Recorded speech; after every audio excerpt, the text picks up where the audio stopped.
ಭೀಮಾ ಅನ್ನೋ ಪಾತ್ರ ಅಂತ ಶುರು ಮಾಡಲ ಅಥವಾ ಅನನ್ಯ ಭಟ್ ಅಂತ ಶುರು ಮಾಡಲ, ಅನನ್ಯ ಭಟ್ ಅವ್ರ ತಾಯಿ ಅಂತ ಶುರು ಮಾಡಲ್ಲ. ಸೌಜನ್ಯ ಪ್ರಕರಣ ಅಂತೂ ನಾನು ಖಂಡಿತ ಮಾತಾಡೋಕ್ಕೆ ಹೋಗೋದಿಲ್ಲ. ಯಾಕೆಂದರೆ ಅದೊಂದು 13-14 ವರ್ಷದಿಂದ ನಡೀತಿರೋವಂತಹ ಒಂದು ಹೋರಾಟ. ಹಾಗಾಗಿ ನಾನು ಸೌಜನ್ಯ ಪ್ರಕರಣದ ಬಗ್ಗೆ ನಾನೇನು ಮಾತಾಡೋಕ್ಕೆ ಹೋಗೋದಿಲ್ಲ. ಇಲ್ಲಿ ಅನನ್ಯ ಭಟ್ ಅವರ ತಾಯಿ, ನಾನು ಕೂಡ ಬ್ರಾಹ್ಮಣ ಸಮುದಾಯದವರು. ನನ್ನ ಹಿಂದೂ ಧರ್ಮದ ಪದ್ಧತಿಯಂತೆ ಈ ಭೀಮಾ ಅನ್ನೋ ಪಾತ್ರದ ವ್ಯಕ್ತಿ ಅಲಿಯಾಸ್ ಚಿನ್ನಯ್ಯ ಅಂತೇನೋ ಕೇಳ್ಪಟ್ಟೆ. ಆ ವ್ಯಕ್ತಿ ಏನಾದರೂ ಗುಂಡಿಗಳನ್ನ ಹಗದ್ರೆ, ತೋರಿಸುವಂಥ ಜಾಗದಲ್ಲಿ ಗುಂಡಿಗಳನ್ನ ಹಗದ್ರೆ ಅದರಲ್ಲಿ ಸಿಗೋವಂಥ ಏನಾದರೂ ಸ್ಕೆಲಿಟನ್ ಅಸ್ಥಿ ಪಂಜರಗಳೇನಾದರೂ ಸಿಕ್ಕಿದ್ರೆ ಅದರಲ್ಲಿ ಯಾವುದಾದ್ರೂ ಒಂದು ನನ್ನ ಮಗಳ ಅಸ್ಥಿ ಪಂಜರ ಆಗಿತ್ತು ಅಂದರೆ ಅದನ್ನು ನಾನು ತಗೊಂಡು ಬ್ರಾಹ್ಮಣ ಸಮುದಾಯದ ಪ್ರಕಾರ, ಹಿಂದೂ ಧರ್ಮದ ವಿಧಿವಿಧಾನದ ಪ್ರಕಾರ ಅದನ್ನು ಕಾರ್ಯ ಮಾಡಬೇಕು ನಾನು, ಅದೇ ನನ್ನ ಆಸೆ ಅನ್ನೋ ರೀತಿಯಲ್ಲಿ ಆ ತಾಯಿ ಹೇಳುತ್ತೆ. ಅಂದರೆ ಆ ತಾಯಿಯ ಮಗಳಿಗಾಗಿರುವಂತಹ ಆ ಘಟನೆಗೆ ನ್ಯಾಯ ಬೇಕು ಅಂತ ಆ ತಾಯಿ ಕೇಳ್ತಿಲ್ಲ.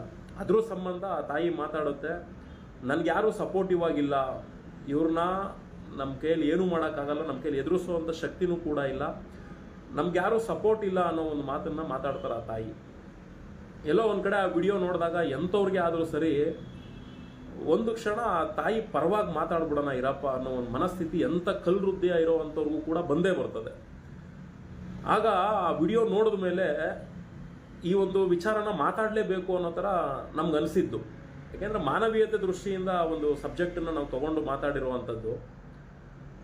ಆದರೆ ಇಲ್ಲಿ ಏನೆಲ್ಲ ಘಟನಾವಳಿಗಳು ನಡೀತು ಅನ್ನೋದನ್ನು ನಾವು ಸೂಕ್ಷ್ಮವಾಗಿ ಗಮನಿಸ್ಕೊತ ಬಂದೋ. ಇದು ನನ್ನ ಫೇಸ್ಬುಕ್ ಅಕೌಂಟ್ ಆಗಿರೋದ್ರಿಂದ ನನ್ನ ವೈಯಕ್ತಿಕ ವಿಚಾರನ, ಇದರಲ್ಲಿ ಆಗಿರುವಂಥ ಅನುಭವನ ನನ್ನ ವೈಯಕ್ತಿಕ ಖಾತೆಯಲ್ಲಿ ನನ್ನ ಫಾಲೋವರ್ಸ್ಗೆ ನಾನು ತಿಳಿಸ್ಕೊಡ್ಬೋದು. ಹಾಗಾಗಿ ನಾನು ಈ ವಿಚಾರನ ಈ ಸೋಷಿಯಲ್ ಮೀಡಿಯಾ ಮುಖಾಂತರ ತಿಳಿಸ್ತಾ ಇರೋವಂಥದ್ದು. ಈ ಅನನ್ಯ ಭಟ್ ತಾಯಿಯವರ ವಿಚಾರಕ್ಕೆ ನಾವು ಎಂಟ್ರಿ ಆಗಿದ್ದು. ಆದರೆ ಇಲ್ಲಿ ಏನೆಲ್ಲ ನಡೀತಾ ಇದೆ ಅಂದರೆ, ಈ ಘಟನೆ ನಡೆದಿರೋದು ಎಲ್ಲಿ? ಇಲ್ಲಿ ಧರ್ಮಸ್ಥಳ ಅನ್ನೋ ಒಂದು ಹೆಸರು ತಗೊಂಡ್ರೆ ಇದೇ ನಮ್ಮ ಹಿಂದೂ ಸ್ನೇಹಿತರುಗಳು ಅಂತಾರೆ, ಧರ್ಮಸ್ಥಳದ ಹೆಸರನ್ನ ತೇಜೋವಧೆ ಮಾಡಬೇಡಿ ಅಂತಾರೆ. ಮತ್ತು ಈ ಪ್ರಕರಣ ನಡೆದಿರೋದು ಎಲ್ಲಿ? ಯಾವುದಾದ್ರೂ ಒಂದು ಊರ ಹೆಸರು ಹೇಳಿದ್ರೆ ಇಂಥ ಊರಲ್ಲಿ ಈ ಪ್ರಕರಣ ನಡೆದಿದೆ ಅಂತೇಳಿ ಆ ಪ್ರಕರಣದ ಹೆಸರನ್ನ ತಗೊಳ್ಬೋದು. ಆದರೆ ಇಲ್ಲಿ ಧರ್ಮಸ್ಥಳ, ಉಜಿರೆಯ ಧರ್ಮಸ್ಥಳ ಅಂತ ಹೇಳಿ ಕರೀತಾರೆ. ಮತ್ತೆ ಈ ಧರ್ಮಸ್ಥಳದ ಪ್ರಕರಣ ಅಂತ ತಗೊಳ್ಳೋದ್ರಲ್ಲಿ ತಪ್ಪು ಅನ್ನೋದಾದ್ರೆ, ಧರ್ಮಸ್ಥಳದ ಹೆಸರನ್ನ ಹಾಳು ಮಾಡ್ತಾರೆ ಅನ್ನೋದಾದ್ರೆ ಇನ್ ಯಾವ ಹೆಸರನ್ನ ತಗೊಳ್ಬೇಕು ಅನ್ನೋದು ಒಂದು. ಮತ್ತೆ ನಿಮ್ಮಾಗೆ ಇನ್ನೊಂದು ವರ್ಗ ಏನ್ ಕೇಳ್ತಾ ಇದೆ, ಧರ್ಮಸ್ಥಳ ಘಟನೆ ನಡೆದಿರೋ ಸ್ಥಳ ಮತ್ತೆ ಅಲ್ಲಿರುವಂತ ದೇವರು ಇವ್ರಿಗೆ ಶಿಕ್ಷೆ ಕೊಡ್ಲಿ ಅನ್ನೋ ರೀತಿ ಇನ್ನೊಂದು ವರ್ಗ ಹೇಳ್ತಾ ಇದೆ. ಇದಿಷ್ಟು ನಡೀತಾ ಇದ್ದಂತ ಸಬ್ಜೆಕ್ಟ್. ಈ ಸಬ್ಜೆಕ್ಟ್ ಅಲ್ಲಿ ಅತಿ ಮುಖ್ಯವಾಗಿ ಇಲ್ಲಿ ಸೌಜನ್ಯ ವಿಚಾರನ ನಾವು ಖಂಡಿತ ಮಾತಾಡೋದಕ್ಕೆ ಹೋಗೋದಿಲ್ಲ. ಎಸ್ಪೆಷಲಿ ನಾನಂತೂ ಮಾತಾಡೋದಿಲ್ಲ. ಯಾಕೆಂದ್ರೆ 12-13 ವರ್ಷದಿಂದ ಅದು ಹೋರಾಟ ನಡೀತಾ ಇದೆ. ಅದಕ್ಕೆ ಹೋರಾಟಕ್ಕೆ ಸಂಬಂಧಪಟ್ಟಿರುವಂಥವ್ರದ್ದು ಅದ್ರ ಮೂಲಗಳೇನಿದೆಯೋ ಅದರಲ್ಲಿ ಅವ್ರು ಮಾತಾಡ್ಕೊಳ್ಳಿ. ಆದರೆ ಈ ಒಬ್ಬ ವ್ಯಕ್ತಿ ಬಂದಲ್ಲ, ಯಾರು ಈ ಭೀಮಾ ಅನ್ನೋ ವ್ಯಕ್ತಿ ಬಂದಾಗಿಂದ ನಾವು ಅಟ್ಲೀಸ್ಟು ಆ ತಾಯಿಗೆ ಆ ಅಸ್ಥಿ ಪಂಜರಗಳು ಸಿಗೋ ಅಂತ ಕೆಲಸ ಆಗಲಿ, ಇನ್ನಷ್ಟು ಏನಾದರೂ ಆ ಒಂದು ಅಸ್ಥಿ ಪಂಜರಗಳು ಸಿಕ್ಕಿದ್ರೆ ಅದೇನೋ DNA ಟೆಸ್ಟೋ ಇನ್ನೊಂದು ಮತ್ತೊಂದು ಕಾನೂನಾತ್ಮಕವಾಗಿ ಅವ್ರು ಮಾಡ್ಕೊಳ್ಳಿ. ಅದಕ್ಕೆ ರಿಲೇಟೆಡ್ ಯಾರಾದರೂ ಕುಟುಂಬಸ್ಥರುಗಳಿದ್ರೆ ಅವ್ರಿಗೂ ಕೂಡ ಆ ಒಂದು ಅಸ್ಥಿ ಪಂಜರಗಳು ಸಿಕ್ಕಿದ ಮೇಲೆ ಇದ್ರ ಮೂಲ ಏನು ಅಂತ ಇಲಾಖೆಗಳು ಮತ್ತೆ ಕಾನೂನು ಅದನ್ನ ಎನ್ಕ್ವೈರಿ ಮಾಡ್ಕೊಂಡು ಹೋಗ್ತದೆ. ಹಾಗಾದ್ರಲ್ಲಿ ಯಾರ್ಯಾರು ತಪ್ಪು ಮಾಡಿದಾರೋ ಅವ್ರು ಸಿಗಾಕೊಳ್ಳಿ, ಅವ್ರ ಕರ್ಮ ಅನುಭವಿಸ್ಕೊಳ್ಳಿ ಅನ್ನೋ ರೀತಿಯಲ್ಲಿ ನಮ್ಮ ಮನಸ್ಥಿತಿ ಇದ್ದಂಥದ್ದು. ಆದರೆ ಇಲ್ಲೇನಾಯ್ತು, ಇದೇ ವಿಚಾರ ಸೋಷಿಯಲ್ ಮೀಡಿಯಾದಲ್ಲಿ ತುಂಬಾ ಸದ್ದು ಮಾಡೋದಕ್ಕೆ ಶುರು ಮಾಡ್ತು. ಅದಾದ್ಮೇಲೆ ನಡೆಯೋದಕ್ಕೆ ಶುರುವಾಯಿತು ಬೆಳವಣಿಗೆ. ಇಲ್ಲಿ ಒಂದು ಲಾಯರ್ಗಳ ತಂಡ ಏನಿದೆ ನಿಜಕ್ಕೂ ಅದ್ಭುತವಾಗಿ ಕೆಲಸ ಮಾಡ್ತಾ ಇದೆ. ಈ ಭೀಮಾ ಅನ್ನೋ ಪಾತ್ರನ ಇಟ್ಕೊಂಡು ಲಾಯರ್ಗಳ ಟೀಮ್ ಇದರಲ್ಲಿ ನ್ಯಾಯ ತೆಗಿಲೇಬೇಕು ಅಂತ ಹೊರಟಿದೆ. ಅದಕ್ಕೆ ಎರಡು ಮಾತಿಲ್ಲ, ಅದು ಕಾನೂನಾತ್ಮಕವಾಗಿ ಮುಂದುವರಿಯುತ್ತೆ. ಇನ್ನು ಇದರಲ್ಲಿ ಪೊಲೀಸ್ ಇಲಾಖೆ ಏನು ಕೆಲಸ ಮಾಡಬೇಕಾಗಿತ್ತು ಅದು ಮಾಡ್ತಾ ಇತ್ತು, ಆದರೆ ಮಂದಗತಿಯಲ್ಲಿ ಸಾಕ್ತಾ ಇತ್ತು. ಇದನ್ನೇ ಜನ ಪ್ರಶ್ನೆ ಮಾಡ್ಕೊಳ್ತಾ ಇದ್ದಿದ್ದು, ಮಂದಗತಿಯಲ್ಲಿ ಸಾಕ್ತಾ ಇದೆ, ಇಲ್ಲೇನೋ ಒಂದು ಬೇರೆ ಆಕ್ಟಿವಿಟೀಸ್ ಆಗುವಂಥ ರೀತಿಲಿದೆ, ಇದ್ಯಾಕೋ ಜನರಿಗೆ ಸರಿಯಾಗಿ ಕಾಣಿಸ್ತಿಲ್ಲ ಅನ್ನೋ ರೀತಿಯಲ್ಲಿ ಜನ ಧ್ವನಿ ಎತ್ತೋದಕ್ಕೆ ಶುರು ಮಾಡಿದ್ರು. ಇಲ್ಲಿ ನಾವು ಖಂಡಿತ ಸೌಜನ್ಯ ಪ್ರಕರಣ ಮಾತಾಡ್ತಾ ಇಲ್ಲ, ಭೀಮಾ ಅನ್ನೋ ಪಾತ್ರ ಇಟ್ಕೊಂಡು ನಾವು ಮಾತಾಡ್ತಾ ಇರೋವಂಥದ್ದು. ಅದಾದಮೇಲೆ ಏನಾಯಿತು, ನಮ್ಮ ನಾಗಲಕ್ಷ್ಮಿ ಮೇಡಮ್ ಅವರು ಮಹಿಳಾ ಮತ್ತು ಮಕ್ಕಳ ಆ ಮೇಡಮ್ ಅವ್ರು ಏನು ಮಾಡ್ತಾರೆ, ಮಾನ್ಯ ಮುಖ್ಯಮಂತ್ರಿಗಳನ್ನ ಭೇಟಿ ಮಾಡಿ ಮನವಿ ಕೊಡ್ತಾರೆ SIT ರಚನೆ ಮಾಡಿ ಅನ್ನೋ ರೀತಿಯಲ್ಲಿ. ಯಾಕೆ ಅಂದರೆ ಮೇಡಮನ್ನು ಕೂಡ ಸಾಕಷ್ಟು ಜನ ಪ್ರಶ್ನೆ ಮಾಡಿಗಳು ಕೇಳ್ತಾರೆ. ಮೇಡಮ್ಮು ಕೂಡ ಸೋಷಿಯಲ್ ಮೀಡಿಯಾದಲ್ಲಿ ತುಂಬ ಆಕ್ಟಿವ್ ಆಗಿರೋದ್ರಿಂದ ಅಲ್ಲಿ ಸಾಕಷ್ಟು ಜನ ಅವ್ರಿಗೆ ಒತ್ತಡ ತರುವಂಥ ಕೆಲಸ ಮಾಡ್ತಾರೆ. ಮೇಡಮ್ ಅವರು ಅವ್ರದೇ ಆದ ರೀತಿಯಲ್ಲಿ ವಿಶ್ಲೇಷಣೆ ಕೊಟ್ಟು ಮುಖ್ಯಮಂತ್ರಿ ಅವ್ರನ್ನ ಭೇಟಿ ಮಾಡ್ತಾರೆ, ಮುಖ್ಯಮಂತ್ರಿ ಅವ್ರಿಗೆ ಮನವಿನೂ ಕೂಡ ಕೊಡ್ತಾರೆ. ತದನಂತರ ಸಾರ್ವಜನಿಕರು ಕೂಡ ಎಲ್ಲರೂ ಧ್ವನಿ ಎತ್ತಕ್ಕೆ ಹೋಗಿಲ್ಲ, ಕೆಲವರು ಮಾತ್ರ ಸೋಷಿಯಲ್ ಮೀಡಿಯಾಗಳಲ್ಲಿ ಧ್ವನಿ ಎತ್ತುತ್ತಾ ಇದ್ರು. ಮಾಧ್ಯಮದವರು ಯಾಕೆ ಮಾತಾಡ್ತಾ ಇಲ್ಲ, ಮಾಧ್ಯಮದವರು ಮಾತಾಡಿ, ಬೇರೆ ಎಲ್ಲ ಮಾಧ್ಯಮದಲ್ಲೂ ಕೂಡ ಸುದ್ದಿ ಆಗ್ತಾ ಇದೆ, ಆದರೆ ನಮ್ಮ ರಾಜ್ಯದಲ್ಲಿರುವಂಥ ಮಾಧ್ಯಮಗಳು ಯಾರೂ ಕೂಡ ಈ ಒಂದು ಸುದ್ದಿನ ಮಾಡ್ತಾ ಇಲ್ಲ ಅಂತ ಹೇಳಿ ಧ್ವನಿ ಎತ್ತಕ್ಕೆ ಶುರು ಮಾಡಿದ್ರು. ಯೂಟ್ಯೂಬರ್ಗಳಾಗಲಿ ಮತ್ತು ಕೆಲವೊಂದು ಯೂಟ್ಯೂಬ್ ಚಾನಲ್ಸ್ಗಳಂತ ಮಾಡ್ಕೊಂಡಿರುವಂಥ ವಾರ್ತಾ ಭಾರತಿ ಮತ್ತು ಇನ್ನೂ ಒಂದು ಕೆಲವೊಂದು ಮತ್ತು ತರಡೈ, ಇವರೆಲ್ಲ ಏನು ಸುದ್ದಿಗಳು ಮಾಡ್ತಾ ಇದ್ರು ಇಷ್ಟು ಮಾತ್ರ ರನ್ ಆಗ್ತಾ ಇತ್ತು. ಆದರೆ ನಮ್ಮ ನ್ಯೂಸ್ ಮಾಧ್ಯಮಗಳು ಅಂತ ಏನೆಲ್ಲ ಇದಾವೆ, ಇವ್ರು ಯಾರು ಕೂಡ ತುಟುಕ್ ಪಿಟುಕ್ ಅಂತ ಮಾತಾಡ್ತಾನೆ ಇರಲಿಲ್ಲ ಈ ಸಬ್ಜೆಕ್ಟ್ ವಿಚಾರವಾಗಿ. ಆಗ ಕೆಲವರೆಲ್ಲ ಸೋಷಿಯಲ್ ಮೀಡಿಯಾದಲ್ಲಿ ಮಾಧ್ಯಮಗಳನ್ನ ಪ್ರಶ್ನೆ ಮಾಡೋದಕ್ಕೆ ನಿಂತ್ಕೊಂಡ್ರು. ತದನಂತರ ನ್ಯೂಸ್ 18 ಚಾನಲ್ನವರು ಮುಂದೆ ಬರ್ತಾರೆ. ನ್ಯೂಸ್ 18 ಚಾನಲ್ ಮುಂದೆ ಬಂದ ಮೇಲೆ ಆಮೇಲೆ ವಿಜಯ್ ಟೈಮ್ಸ್ ಮೊದಲಿಂದನೂ ಮಾತಾಡ್ತಿತ್ತು ಬಿಡಿ, ಅವರು ಮತ್ತೆ ಇವರೆಲ್ಲ ಸಾಕಷ್ಟು ಮಾಧ್ಯಮಗಳು ಮಾತಾಡೋದಕ್ಕೆ ಶುರು ಮಾಡ್ತಾರೆ. ಇವತ್ತವರೆಗೂ ಕೂಡ TV9 ಅವರು ಇದ್ರ ಬಗ್ಗೆ ಮಾತಾಡೋದೇ ಇಲ್ಲ, ಮಾತಾಡಲೂ ಇಲ್ಲ. TV9 ಅಂತೂ ಮಾತಾಡ್ತಾನೆ ಇಲ್ಲ. ಬೇರೆ ಎಲ್ಲ ಮಾಧ್ಯಮದವರು ಕೂಡ ಇನ್ಕ್ಲೂಡಿಂಗ್ ರಮಾಕಾಂತ್ ಅವರು TV5 ಇವರು ಕೂಡ ಮಾತಾಡೋಕೆ ಶುರು ಮಾಡಿದ್ದಾರೆ. ಇದನ್ನೇ ಜನ ನಿರೀಕ್ಷೆಯಲ್ಲಿ ಇದ್ದಿದ್ದು, ಮಾಧ್ಯಮದಲ್ಲಿ ಮಾತಾಡಬೇಕು. ಯಾಕೆಂದ್ರೆ ಸಂವಿಧಾನದ 4ನೇ ಅಂಗ ಮಾಧ್ಯಮ. ಸೋಷಿಯಲ್ ಮೀಡಿಯಾದಲ್ಲಿ ಯಾರು ಏನೇ ಹೇಳ್ಕೊಂಡ್ರು ಮಾಧ್ಯಮದಲ್ಲೂ ಸುದ್ದಿ ವರದಿ ಆಗಬೇಕು ಅನ್ನೋ ಒಂದು ವಿಚಾರ ಇತ್ತು. ಮಾಧ್ಯಮದಲ್ಲೂ ಕೂಡ ಧ್ವನಿ ರೈಸ್ ಆಯಿತು. ಯಾವಾಗ ಮಾಧ್ಯಮದಲ್ಲಿ ಮತ್ತೆ ನಾಗಲಕ್ಷ್ಮಿ ಮೇಡಮ್ ಅವರು ಕೊಟ್ಟಂತಹ ಮನವಿ ಆಗಿರ್ಬೋದು, ಮತ್ತೆ ಸೋಷಿಯಲ್ ಮೀಡಿಯಾದಲ್ಲೂ ಕೂಡ ಇದ್ರ ಬಗ್ಗೆ ಸಾಕಷ್ಟು ವಿಚಾರಗಳು ಪ್ರಚಾರ ಆಗ್ತಿರೋದಾಗಿರ್ಬೋದು, ಮತ್ತೆ ಯೂಟ್ಯೂಬ್ ಚಾನಲ್ಗಳು, ಈ ರೀತಿಯ ಒತ್ತಡಗಳು ಸರ್ಕಾರ ಗಮನಿಸ್ಕೊಂಡು ಅಬ್ಸರ್ವ್ ಮಾಡ್ಕೊಂಡಿತ್ತು. ಆದರೆ SIT ರಚನೆ ಮಾಡೋದಕ್ಕೆ ತುಂಬ ಮೀನಾಮೇಷ ಎಣಿಸ್ತಾ ಇತ್ತು. ಲಾಯರ್ಗಳ ತಂಡದವರು ಹೋಗಿ ನಾಗಲಕ್ಷ್ಮಿ ಮೇಡಮ್ ಥರನೇ ಭೇಟಿ ಮಾಡಿ SIT ತಂಡ ರಚನೆ ಮಾಡಿ ಅಂತಲೂ ಕೂಡ ಕೇಳ್ಕೊಂತು. ಅದಾದ್ಮೇಲೆ ಸಿದ್ದರಾಮಯ್ಯ ಅವರು ಅದರ ನೆಕ್ಸ್ಟ್ ಡೇಗೆ ಒಂದು ಸ್ಟೇಟ್ಮೆಂಟ್ ಕೊಡ್ತಾರೆ. ನಮ್ಮ ಪೊಲೀಸ್ ಇಲಾಖೆಯವರು ಹೇಳಿದ್ರೆ ನಾವು ಆಮೇಲೆ ಮಾಡ್ತೀವಿ, ಅವ್ರು ಹೇಳಿದ್ರೆ, ಇಲ್ಲ ಅಂದರೆ ಪೊಲೀಸ್ ಇಲಾಖೆ ನೋಡ್ಕೊಳ್ಳುತ್ತೆ ಅನ್ನೋ ರೀತಿಯಲ್ಲಿ ಹೇಳಿ ಬಿಟ್ಬಿಟ್ಟಿರುತ್ತೆ. ಅದಾದ್ಮೇಲೂ ಕೂಡ ಯಾವುದೇ ರಾಜಕೀಯ ಪಕ್ಷದ ನಾಯಕರುಗಳು ಮಾತಾಡೋದಿರೋದಿಲ್ಲ ಈ ಸಬ್ಜೆಕ್ಟ್ ವಿಚಾರದಲ್ಲಿ.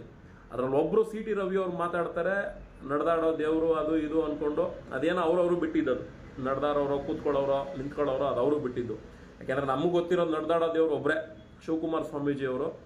ಹಂಗಾಗಿ ಅವ್ರು ಕಂಪೇರ್ ಮಾಡ್ಕೊತಾ ಇದ್ರು. ಯಾಕೋ ಅವ್ರದ್ದು ಸ್ಟೇಟ್ಮೆಂಟ್ಗಳು ನಮ್ಗೆ ಯಾಕೋ ಸರಿಯಾಗಿ ಕಾಣಿಸ್ತಿರ್ಲಿಲ್ಲ. ಏನೋ ಆ ವ್ಯಕ್ತಿ ಅಭಿಪ್ರಾಯ ಹೇಳ್ಕೊಳ್ಳಿ ಬಿಡು ಅನ್ನೋ ರೀತಿಯಲ್ಲಿ ನಮಗೂ ಬೇಸರ ಆಯಿತು, ಸುಮ್ಮನೆ ಆಗ್ಬಿಟ್ಟು. ಅದಾದಮೇಲೆ ನಡೆದಂಥ ಬೆಳವಣಿಗೆ ಏನು ಅಂದರೆ, ಅದರ ನೆಕ್ಸ್ಟ್ ಡೇಗೆ ಸಿದ್ದರಾಮಯ್ಯ ಅವರು ಅನೌನ್ಸ್ ಮಾಡ್ತಾರೆ SIT ಟೀಮ್ ರಚನೆ ಆಗಿದೆ ಅಂತ. ನೋಡಿ, ಇಲ್ಲಿ ಮೇಯ್ನ್ ಪಿಕ್ಚರ್ ಆಚೆಗೆ ಬಂದಿದ್ದು. ಯಾವಾಗ SIT ಟೀಮ್ ರಚನೆ ಆಯಿತು ಅಂತ ಹೇಳಿ ಸರ್ಕಾರದ ಅಧಿಸೂಚನೆ ಪತ್ರ ಹೊರಗಡೆ ಸ್ಪ್ರೆಡ್ ಆಯಿತು, ಆಗ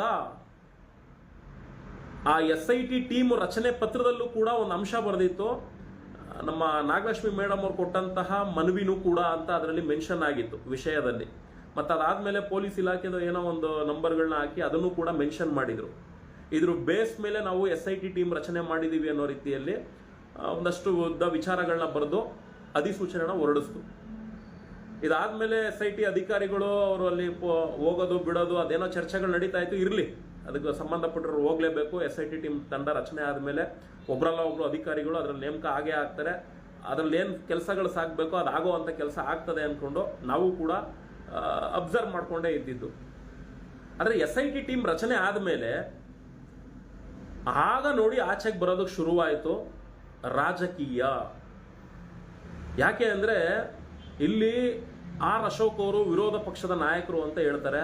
ನಿಜಕ್ಕೂ ವಿರೋಧ ಪಕ್ಷದಲ್ಲಿ ಕೂತ್ಕೊಂಡು ಒಂದು ಖಡಕ್ ಸ್ಟೇಟ್ಮೆಂಟ್ಗಳನ್ನ ತಗೊಂಡು ಕಾರ್ಮಿಕರ ಪರ ಆಗಿರಲಿ ಇನ್ನೊಂದು ಮತ್ತೊಂದು ಯಾವುದೇ ಒಂದು ನಿಲುವುಗಳ ಬಗ್ಗೆ ಖಡಕ್ ಆಗಿ ನಿಂತು ಕೆಲಸ ಮಾಡುವಂಥ ವ್ಯಕ್ತಿ ಆರ್ ಅಶೋಕ್ ಅವರಲ್ವೇ ಅಲ್ಲ ಅನ್ನೋದು ನನಗೆ ಗೊತ್ತಾಗೋಯ್ತು. ಅವ್ರಿಗೆ ಏನು ಅನುಕೂಲ ಬೇಕೋ ಅನುಕೂಲದ ವಿಚಾರ ಇಟ್ಕೊಂಡು ಮಾತಾಡ್ತಾರೆ, ಅದಾದ್ಮೇಲೆ ಸುಮ್ಮನಾಗ್ಬಿಡ್ತಾರೆ. ಅವ್ರಾಯ್ತು ಅವ್ರ ಪಾಡಾಯ್ತು ಅಂತ ಸುಮ್ಮನಾಗ್ಬಿಡ್ತಾರೆ. ವಿರೋಧ ಪಕ್ಷ ನಾಯಕನಿಗೆ ಇರಬೇಕಾಗಿರುವಂಥ ಯಾವ ಕ್ವಾಲಿಟೀಸು ಅದರಲ್ಲಿ ಇಲ್ಲ ಅನ್ನೋದು ನಾವು ಯಾವಾಗಲೂ ನೋಡ್ಕೊಂಬಿಟ್ಟು. ಹಂಗಾಗಿ ಅವರು ಕೂಡ ಬರ್ತಾರೆ, ಅವರ ಸ್ಟೇಟ್ಮೆಂಟ್ಗಳನ್ನ ಇಡೀ ನಾಡಿನ ಜನತೆನೇ ನೋಡ್ಬಿಟ್ಟಿದೆ. ಅದಾದಮೇಲೆ ಈ ಸಿ ಟಿ ರವಿ ಅವ್ರು ಮಾತಾಡೋದಾಗಿರ್ಬೋದು, ಅಶ್ವಥ್ ನಾರಾಯಣ ಅವ್ರು ಮಾತಾಡೋದಾಗಿರ್ಬೋದು, ಹಿಂಗೆ ಕೆಲವೊಬ್ಬರು BJP ನಾಯಕರುಗಳು, ಯಡಿಯೂರಪ್ಪ ಅವ್ರು ಮಾತಾಡಿರೋದಾಗಿರ್ಬೋದು, ಅವ್ರ ಮಗ ಅವ್ರು ಮಾತಾಡಿರೋದಾಗಿರ್ಬೋದು, ಇನ್ನು ಸಾಕಷ್ಟು ಜನ ನಾಯಕರುಗಳೆಲ್ಲ ಮಾತಾಡಿದ್ದೇನು ಅಂದರೆ, ರಚನೆ ಮಾಡಿದ್ದು ಒಳ್ಳೇದೇ, ಆದರೆ ನಮ್ಮ ಧರ್ಮ ಅಂತ ಮಾತಾಡಿದ್ರು. ಪ್ರಕರಣದ ಹೆಸರನ್ನ ಧರ್ಮಸ್ಥಳ ಪ್ರಕರಣ ಅನ್ನೋ ರೀತಿಯಲ್ಲಿ ಮಾಧ್ಯಮಗಳೇ ಸುದ್ದಿ ವರದಿ ಮಾಡ್ತಾ ಇದ್ದಾವೆ. ಆದರೆ ನೀವುಗಳು ಹೆಂಗಿದ್ದೀರಾ ಅಂದರೆ, ಆ ಕಡೆ ಹಾವು ಸಾಯಬಾರ್ದು, ಈ ಕಡೆ ಕೋಲು ಮುರಿಬಾರ್ದು ಅನ್ನೋ ರೀತಿಯಲ್ಲಿ BJP ಲೀಡರ್ಸ್ಗಳು ಮಾತಾಡೋದಕ್ಕೆ ಶುರು ಮಾಡಿದ್ರು. ಪ್ರತಿಯೊಬ್ಬ ವ್ಯಕ್ತಿನೂ ಕೂಡ ಈ ಪ್ರಕರಣನ ಯಾರೆಲ್ಲ ಗಮನಿಸ್ತಾ ಇದ್ರು, ಈ ರಾಜಕಾರಣಿಗಳನ್ನ ಮಾತನ್ನ ಅಬ್ಸರ್ವ್ ಮಾಡ್ತಾ ಬಂದ್ರು. ಈಗ ಸತ್ಯ ಆಚೆಗೆ ಬರ್ತಾ ಇರೋದೇನು ಅಂದರೆ, ಈ ಪ್ರಕರಣದಲ್ಲಿ ರಾಜಕೀಯ ತಂತ್ರ ಕುತಂತ್ರಗಳು ತುಂಬಾನೇ ಇದ್ದಾವೆ. ಇಲ್ಲಿ ಯಾರೋ ನಮ್ಮಾಗೆ ನಿಮ್ಮಾಗೆ ಯಾರೇ ಪಬ್ಲಿಕ್ ಮಾತಾಡಿದ್ರು ಕೂಡ ಇಲ್ಲಿ ಬೆಳವಣಿಗೆ ಆಗುತ್ತೆ ಅನ್ನೋದಕ್ಕಿಂತ ಹೆಚ್ಚಾಗಿ ಬೆಳವಣಿಗೆ ಆಗೋದು ಕಷ್ಟನೇ. ಇಲ್ಲಿ ನಡಿಬೇಕಾಗಿರೋದು ತುಂಬಾ ಮುಖ್ಯವಾಗಿರುವಂಥ ಕೆಲಸ. ಯಾಕೆ ಅಂದರೆ ಇಲ್ಲಿ ಪಕ್ಷಗಳ ವಿಚಾರವಂತಿಕೆ ಇದೆ. ಯಾವಾಗ BJP ಲೀಡರ್ಸ್ಗಳು ಮಾತಾಡೋಕೆ ಶುರು ಮಾಡ್ತಾರೆ, ನಮ್ಮ DCM ಅವರು DK ಶಿವಕುಮಾರ್ ಸಾಹೇಬ್ರನ್ನು ಕೂಡ ಮಾತಾಡ್ತಾರೆ.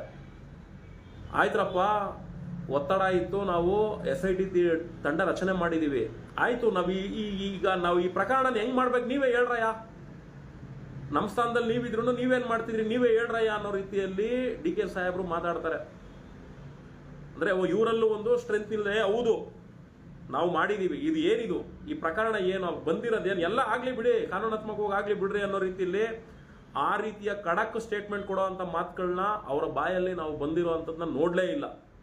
ಆಯಿತು, ನೀವೇ ಹೇಳ್ರಯ್ಯ ಹೆಂಗೆ ತನಿಖೆ ಮಾಡಬೇಕು ಅಂತ ಅನ್ನೋ ರೀತಿಯಲ್ಲಿ ಅವ್ರ ಕಡೆನೇ ಬೆರಳು ಮಾಡಿ ತೋರಿಸ್ತಾರೆ. ಅಂದರೆ ಇವರೆಲ್ಲರೂ ಕೂಡ ದ್ವಂದ್ವ ಮಾತು, ದ್ವಂದ್ವ ನಿರ್ಧಾರದಲ್ಲೇ ಇವರೆಲ್ಲ ಇದ್ದಾರೆ ಅನ್ನೋದನ್ನು ನೀಟಾಗಿ ಕಾಣಿಸ್ತಾ ಇದೆ. ಇದಾದ್ಮೇಲೆ ದಿನೇಶ್ ಗುಂಡೂರಾವ್ ಅವ್ರು ಮಾತಾಡ್ತಾರೆ. ಅವರು ಉಸ್ತುವಾರಿ ಸಚಿವರಂತೆ. ಹಿಂದೂ ಸಂಘಟನೆಗಳ ಒತ್ತಡ ಇತ್ತು, ಹಂಗಾಗಿ SIT ಟೀಮ್ ರಚನೆ ಮಾಡಿದೀವಿ ಅಂತ.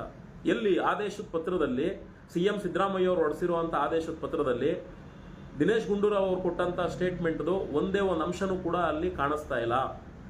ಮತ್ತೆ ಯಾವ ಹಿಂದೂ ಸಂಘಟನೆಗಳು ಒತ್ತಡ ತರ್ತಾ ಇದ್ದಾವೆ ಈ ಧರ್ಮಸ್ಥಳ ಪ್ರಕರಣಕ್ಕೆ ಸಂಬಂಧಪಟ್ಟಿರೋ ಹಾಗೆ ನ್ಯಾಯ ಬೇಕು ಅನ್ನೋ ರೀತಿಯಲ್ಲಿ ಅನ್ನೋದನ್ನ ದಿನೇಶ್ ಗುಂಡೂರಾವ್ ಅವರೇ ಹೇಳಬೇಕು. ಯಾಕೆಂದ್ರೆ ಇಲ್ಲಿ ಹಿಂದೂಗಳು ಮಾತಾಡ್ತಾ ಇದ್ದೀವಿ, ಆದರೆ ಹಿಂದೂಗಳಿಗೆ ಇಲ್ಲಿ ಘಟನೆ ನಡೆದಿರೋ ಸ್ಥಳ ಬೇಕಾಗಿಲ್ಲ, ಮತ್ತೆ ಘಟನೆ ನಡೆದಿರೋ ಕ್ಷೇತ್ರದ ಬಗ್ಗೆ ಮಾತಾಡೋ ಆಗಿಲ್ಲ. ಆಯ್ತು, ಮಾತಾಡೋದೇ ಬೇಡ, ಮತ್ತೆ ಎಲ್ಲಿ ಅನ್ನೋದು ಕೂಡ ಯಾರು ಹೇಳೋದಕ್ಕೆ ರೆಡಿ ಇಲ್ಲ. ಆದ್ಮೇಲೆ ಒಬ್ಬ ಸಾಕ್ಷಿ ಅಂತ ಹೇಳಿ ಮುಂದೆ ಬಂದಿದ್ದಾಗ ಆ ವ್ಯಕ್ತಿ ಹೇಳೋ ಅಂತ ವಿಚಾರಗಳಿಗೆ ಯಾರು ಕೂಡ ಕಿವಿ ಕೊಡೋಕೆ ರೆಡಿ ಇಲ್ಲ, ಆ ವ್ಯಕ್ತಿ ಹೇಳೋ ಅಂತ ವಿಚಾರದಲ್ಲಿ ಯಾರು ಇನ್ವಾಲ್ವ್ ಆಗಿ ಕೆಲಸ ಮಾಡೋಕೆ ರೆಡಿ ಇಲ್ಲ ಅಂತೇಳಿ ನಾವು ಮಾತಾಡೋಕೆ ಶುರು ಮಾಡಿದ್ದು. ಹಂಗಾಗಿ ತಪ್ಪೇನಿದೆ ನಾವು ಮಾತಾಡೋದ್ರಲ್ಲಿ? ಪ್ರಜಾಪ್ರಭುತ್ವದ ಪ್ರಜೆ, ಮತ್ತೆ ನಾವು ಕೂಡ ಭಗವಂತನ ಭಕ್ತರು, ನಮ್ದು ಅಳಿಲ್ ಸೇವೆ ಸಣ್ಣದು, ಅದು ಹೇಳ್ಬಾರ್ದು ಸೇವೆಗಳು ಮಾಡಿರುವಂಥದ್ದು ಇದಾವೆ. ಹಂಗಿದ್ಮೇಲೆ ನಾವು ಯಾಕೆ ಮಾತಾಡಬಾರ್ದು?